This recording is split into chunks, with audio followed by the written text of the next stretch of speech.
Hey, what's up, you guys? It's your boy. Welcome to my world. Here today with Hunter x Hunter, chapter 375. Let me get this out the way. Because when I was reading the chapter, I'm like, this man, Togashi, he made two Dragon Ball Z references. In the beginning of the chapter, when they were talking about the sixth prince ability, little nin monster, the little nin things on people's shoulders and stuff, and they're like, what is it? And they're like, maybe it's like a Genki Dama. And if you don't know what Genki Dama is, that's Japanese for spirit bomb. It roughly translates to spirit bomb in English, you know what I'm saying? But the second one is the character Urge. This man is Mr. Satan. This man don't believe nothing. He's like Nin is a magic trick. It's all parlor games. This man, he's trying to call Kurapika out on his bullshit, just like Mr. Satan was trying to call Dende out on his bullshit during the Boo saga when they had their little escapades and shit. So that's exactly what I was like. I was like, bro, this man is Mr. Satan. Like, what? We start off in the sixth prince Tyson's room, and he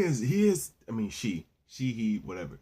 Um, she's created a mass following for her little book, the the love book, the Chronicles of something. I can't remember the name. So like all the bodyguards and people that are around her, I think they all have the little thing, the little creatures on her shoulders.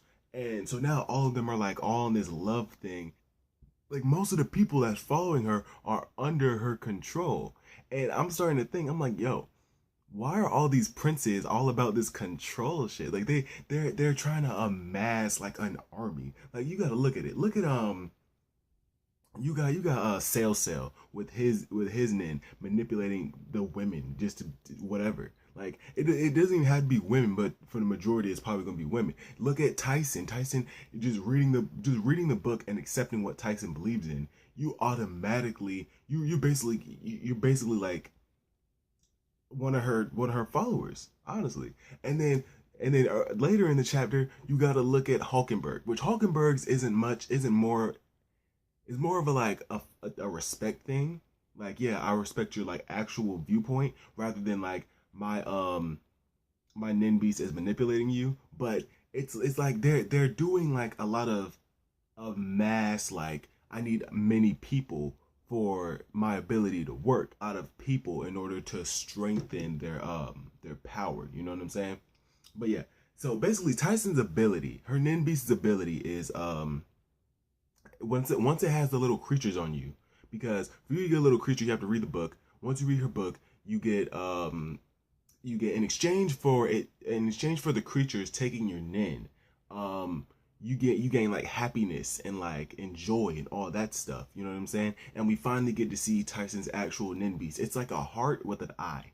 It's like, I think it's called like squinty heart eye or something like that, or squinty eye or something like that. Also, there's a taboo. Like if you break that taboo, then there's going to be a punishment. And I'm guessing like if you like don't fully accept the love thing, or not even fully accept it, if you disrespect it, if you disrespect the book and what Tyson believes in, then there's going to be a harsh punishment. You know what I'm saying? And then it proceeds to go down to other princes. It goes to the second prince, Camilla, and her name is a manipulator, and that's, I'm not surprised, because of her personality, how she likes to be in charge, and how she likes to pull strings. If it meets a certain condition, it will control you. That's hers. The fifth prince is a transmitter. It's basically like a whole science lab. Fifth Prince's Nimbies in and of itself is weird because it's like a frog with wheels. Fifth Prince is basically Shao Tucker from Full Metal Alchemist. Is basically what it is. Yeah, but the Fifth Prince has a Nimbies with the ability just to like, it basically like can create drugs and stuff. So you know what I'm saying? It's like I said, it's a chem lab, pretty much. The seventh prince, the its Nimbeast is a conjurer, and it can create traps based on what you desire. So if um if the seventh prince, right, if the seventh prince wanted to take out Hulkenberg, you know what I'm saying, it would create um it would create his father, right? His father allowing him to like secede from the secession war, right? And then Hulkenberg would accept that, but then that would turn into a trap and end up doing whatever it would do to Hulkenberg, whether it be killing him or whatnot. You know what I'm saying? And then last but not least, we have the ninth prince, Hulkenberg, whose Nin Beast is an enhancer. You know what I'm saying? Everyone that has the same viewpoint as him, like legit, no manipulation, no none of that. Just like the off riff, like the same viewpoint. You believe in the same thing that I do, as strong as I do. Then yeah, then his Nin Beast will enhance their aura. And once they all come together in a conglomerate, in a group, like it's extremely strong. Because this was hinted at a couple chapters back when a couple of the bodyguards were practicing Nin with Kurapika, and they were like, "Why are you so good? Were you lying to me? Because your aura should not be this strong if you just started using Nin." And that's what brought up the whole feather thing, and with Hulkenberg and all that. So Hulkenberg Nin Beast ability is that basically, if you believe in the same thing that Hulkenberg does, his Nin Beast will attach a feather to you, and once you have that feather, then it will slowly increase your Nin. But when they all come together on one thing, like on one decision, on one thing, like in this chapter, they were all praying together for the because of the death of Mimose. So they were all praying, and the aura was just swirling around the whole room. And you had one of Benjamin's boys, you know what I'm saying, one of his troops, and he's like watching this whole thing going down, and he's trying to deduce what's going on. So he basically comes to the conclusion that for one thing, he needs 2 more people with him to gain even more information on Hulkenberg's Nin Beast, because his Nin Beast is actually pretty strong. Because I feel like it's stronger than his brothers and sisters because he has an actual goal and a motive. I feel like he has one of the strongest. It honestly one of the strongest, rivaling Benjamin's, honestly. But we don't even really know what Benjamin's goal is. All we know is he wants to become king. You know what I'm saying? But yeah, he's trying to deduce everything that's going on, and like I said, he needs 2 people, and he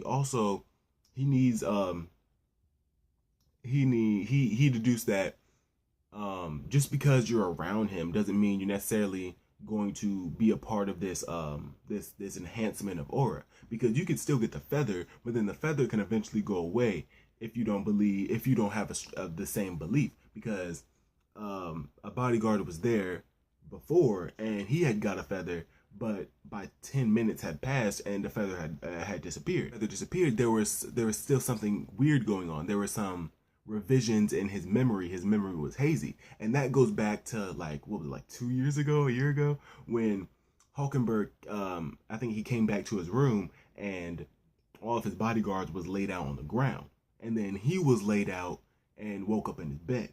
Side ability, Hulkenberg's Nin Beast can also revise memories. So even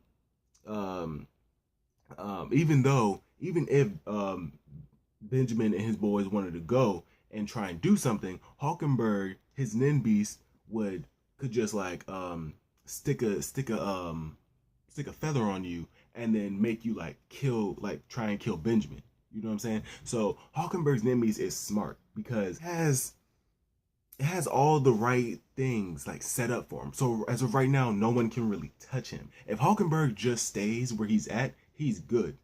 You know what I'm saying? If his beliefs and everything stays strong with his people, and they continue to follow him and believe in him, he should be fine. I'm worried about him because at the last time we see him, he's going to go back to his father and try and get out of the secession war. I can see Hulkenberg dying because of his own beliefs, because he wants to become king, but he doesn't want to do the secession war, but he needs the secession war to become king. That's where that confliction comes in.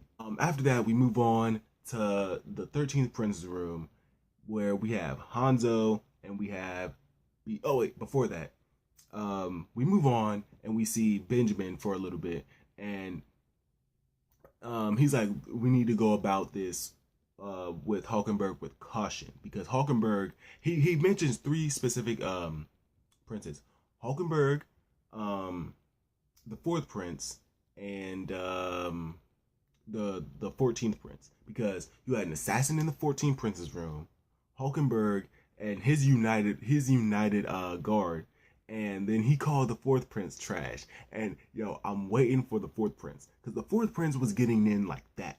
He knew. I think last time we saw him, he knew Zetsu already. So I'm like, the 4th Prince is probably like a nin master by this point. Honestly, just waiting to see what's gonna go down and what his ability is going to be. It's going to be something disgusting. I already know. Move on back to Bisky. Hanzo is back in his room and he starts talking to Bisky. So they come to the conclusion that yeah, we need to because they're basically stuck in that room.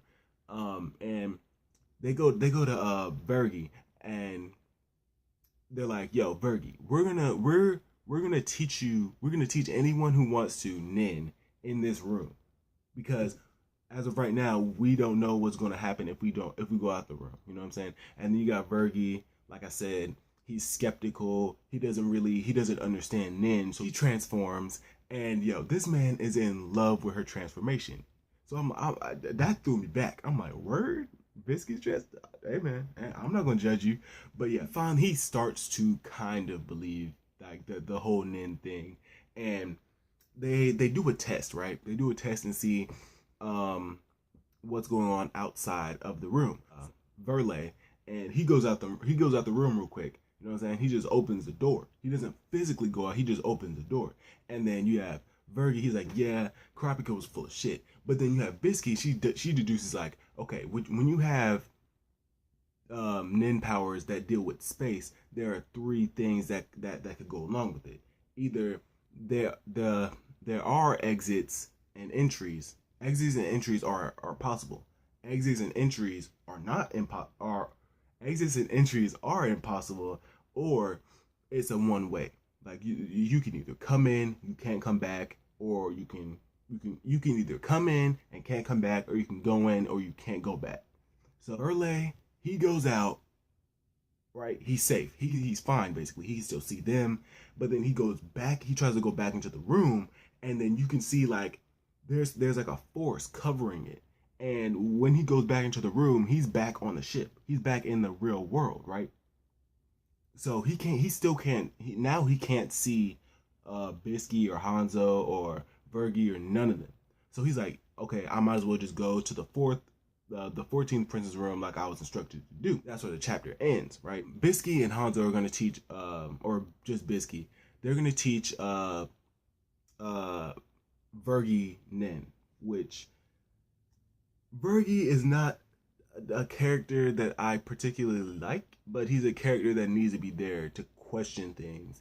He's kind of like the audience perspective, kind of like, because I know some people can't keep up with this. Like even I have a hard time keeping up with Hunter x Hunter, like a lot of the time. So he's gonna be like that one that asks questions and be like, why is this like that? Why is that like this? You know what I'm saying? So we can understand. He's gonna break it down. He's dumbing it down for us. I actually like characters like that, because he's going to be a speedwagon, basically. You know what I'm saying? He's going to explain it for the audience. You know, this chapter, a lot of questions arose, like, how is Benjamin going to deal? Who is Benjamin going to deal with first? Because as of right now, Camilla's in jail, right? And Benjamin is technically on top, but you have these nin powers that are starting to grow. If you haven't noticed it, that's what Togashi's doing. He's building up these nin abilities, right? Or at least these nin beast abilities, right? The nin powers, once they get to the dark continent, it should be disgusting. Like I'm talking about the prince's actual nin powers should be disgusting. You know what I'm saying? The nin beasts already are like whoa, hold on now. Like they already have conditions and stuff like that make them disgusting. Especially if I were to put it at the top, Benjamin's is at the top, because it not only increases his aura, but it increases the aura of his comrades. But there's also a risk, heavy risk. Like, how long can that happen? How long can that go? Because these people don't have, like, I don't think they're physically trained for a nin. You know what I'm saying? A nin is spiritual, but it also has like a physical harm to your body as well. So with them getting all that aura that they've never even trained for, like the nin beast is just giving them aura, right? Because of their collectiveness and because they're in sync and they believe in the same thing. But just because of that, they're getting more aura, but their body will not be able to handle it. and eventually they're gonna crash. And then you have Hulkenberg with his father, like he's going to go back again and try and get out of the Secession War. No, Hulkenberg. I'm scared for him now. I'm scared for him because I don't know if it's safe. Because Hulkenberg is, as of right now, he's enemy number one. So I'm just saying Hulkenberg needs to watch his back. I think I didn't mention